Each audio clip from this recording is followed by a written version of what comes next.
Kaleidoscope.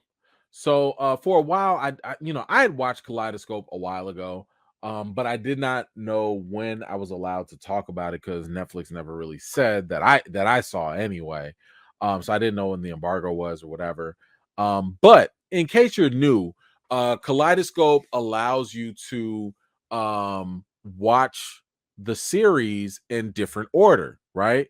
So for a lot of people, Netflix basically what they're doing is they're going into different people's accounts, and you can everyone has a different viewing order. So the viewing order is really going to be random. It's going to change for everyone, and nobody's going to have the same one, right? So you might watch it in one way, another person gonna watch it a different way, etc. So what I wanted to do was first of all just kind of give y'all a quick little review about it.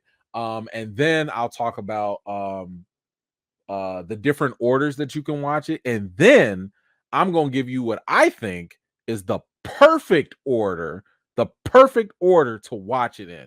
So I apologize for not getting this out earlier because I think some people have already watched it. But if you haven't watched it, stay tuned because I'm gonna give you what I think is the perfect order to watch Kaleidoscope.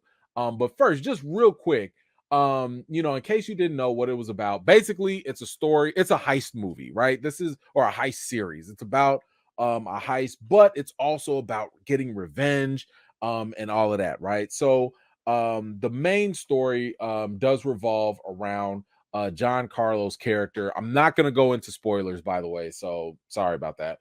But John Carlo's character, he's basically the main guy. He's the one that is putting the plan together. He's assembling the crew, and they're doing the job. That's literally all I'm going to tell you about that, because y'all can figure this stuff out as you watch it. Now, John Carlo is fantastic in this. I thought he was absolutely great. He was like probably the main reason why I even wanted to watch this in the first place. So his character, his acting, fantastic. One thing I'd say though, there's the episode that goes, kind of in the past.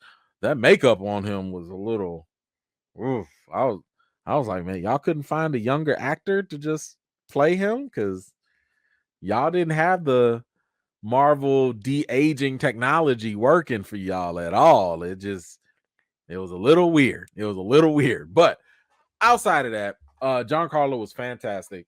Who else was it? There were some other characters. Some of the this character, I'm not gonna go into it too much. He was okay, but I wish they kind of did a little bit more with him. I like this guy as well. Sorry, I forget all their names, but you'll know him once you start watching them. I just loved his resourcefulness. I loved like how he was just always doing stuff. Now, I will say he was kind of a simp, but he was, and you'll see why. But I did enjoy his character as well. This then you got this dude. Oh my god, this dude, like he plays the jerk so well, that you will love to hate him. You will definitely love to hate him. So that's definitely good. My man right here played a good bad guy. Liked him. He was cool. Got Tati Gabrielle. Like, first of all, she can do no wrong. So let's just go with that. Let's see. Anna, I believe her name was, her character, whatever. She was cool as well. Liked her.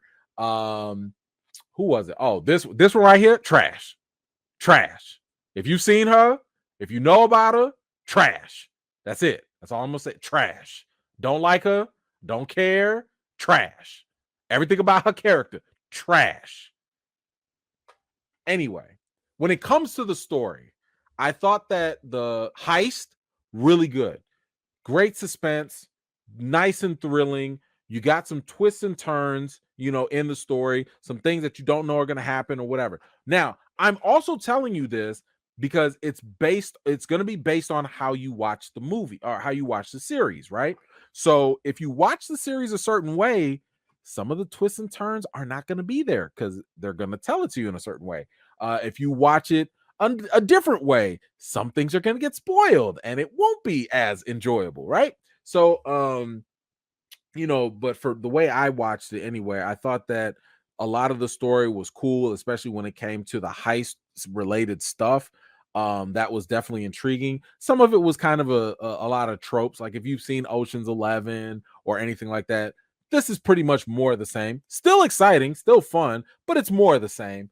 The one thing I would say that was definitely a weakness for me in Kaleidoscope was the beef, right? So there is a an underlying beef that's going on with John Carlo's character and the bad guy, right? Like we'll just leave it at that. They have a beef. There's tension. There's stuff that's going on between them. And over the course of going through everything, you're going to learn what it is, what's driving John Carlo's character and all of that. In my opinion, it was pretty weakly written. I don't think that the motivation that was given in the writing was strong enough, because when you do go back and you find out, oh, that's why he's mad. Oh, that's why they have this beef going on. To me, it felt rather weak. Like, dang, y'all could have tightened that story up a little bit. Y'all could have made the situation that happened a little bit deeper, so that way it would make more sense why they have so much friction between them. So again, I'm dancing around this, but I don't think it was very strong, because I know when I found out finally why they had this issue, I was like, I mean, I guess, like it just wasn't that strong. But anyway, so with that said, so that was my good, my bad for it. I would say that if I had to give this a rating though, from a scale from 1 to 10, I would, because I was pretty invested in it. I'd probably say this was about around an 8. And that's being very take that 7.5. I'm gonna give it a 7.5, because I did not like the fact that, and that's just based on my viewing experience. If I watched it in the perfect order that I'm about to tell you in a minute, I think I would have given it an 8 out of 10. But I'm gonna give it a 7.5, because the way Netflix gave it to me, some things were ruined, some of the twists and turns were ruined, and it just didn't make it as excitable for me. So I'm gonna give it a 7.5. But again, you might watch it in a different way that you might rate it even higher. So if you have seen it, let me know what you rate it on a scale from 1 to 10. While you're doing that, let me kind of go through a couple of the recommendations of the viewing order that you can go through as you go through and watch this. So one way you can do it, this is called the rainbow order. Um, this isn't really one of my favorites at all, but it's okay.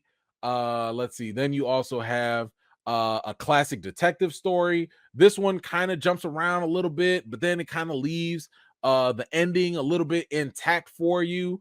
Then you have Orange is the New Black. So if you like the way Orange is the New Black, if you like the way that story goes and how it kind of jumps around, then this is the order that you'll want to go in. Then you have the Tarantino film. Tarantino is kind of interesting if you like his style, how the way he jumps around back and forth. This could also be a nice way for you to watch it. The Usual Suspects. This is more of a reverse order, where you can also check this out, especially if you like The Usual Suspects. And then if you just like the classic way, this is the chronological order. You could just go in order and watch the show in whatever way that you like, and that's fine too. Now, my order, which is, I believe, one of the, I'm just gonna say, I think this is the best order, is a different way. I think that you go, first of all, you're gonna start with the black trailer. The black episode is the trailer. It's just gonna be the little preview, and you want to go with the first one being the morning after. Now, the reason why I'm telling you this is because you're gonna see what happens the day after the heist. Everything revolves around the heist. So you're going to want to watch Red first, because it's going to get you going. It's going to get a lot of the questions in your head, like, yo, what's going on? What's happening? Who did what? And you're going to have a lot of questions, but it's going to get you interested. Then I think you should go into Orange. The reason why I think you should go into orange is because that episode, in my opinion, it's a little bit slow and it kind of gives you a lot of background story about another character. But the thing is, you want to kind of get it out the way. So that's why I'm saying put orange as second. So that way you get that interest from the red episode. But the orange one, it's going to be a little slow. It's going to be a little boring, but you're going to knock that out. And it's just going to be uphill from there. Then you want to go with blue. Blue is going to get, that's when they're planning the heist. That's when you're going to really get back into the flow of things. You're going to be like, oh man, now we're going to see what's going on with this heist. And now you're going to start getting excited for it. Now, the next one I would recommend is green. The reason why I'm saying to go with green here is because it's going to give you the first twist in the show. So red is going to set you up and green is going to give you the first twist. So I'm trying to give you guys the best possible way to watch this, to give the reveals in the show a way to actually surprise you, okay, and not spoil things. So I want you to watch green. It'll give you the first twist. Then I want you to watch yellow. Yellow is going to continue the twist and it's going to give you more of the heist. It's going to give you more of the stuff to get excited for.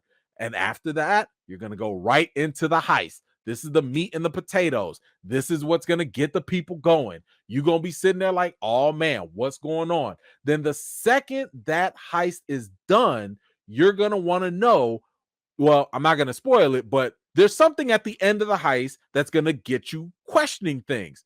Then we're going to take a pause. You're going to go to Violet. That's going to explain the beef. That's going to explain what's been going on. Why is this issue? So once you do that, you're going to get that prequel. You're going to understand what happened at the end of White in the heist. And now that you know both of those things, you can end it off perfectly with Pink, which is 6 months after the heist, and you get to see how everything resolves itself. Okay. So I think that like I said, I think that's actually the best order to get the best possible experience from Kaleidoscope. And again, maybe y'all just want to go with whatever Netflix gave you. That's okay too. That's okay too. Either way, if you've seen it, let me know what you think. And if you do watch it in what I think is my perfect order, let me know what you think about that as well. Thank you so much for watching. This was just a segment of one of my live chats, and if you're interested in joining in on the next one, be sure to subscribe and turn on your notifications for more. I've got more videos and reviews to do for you all, and until next time, I'll see you all later.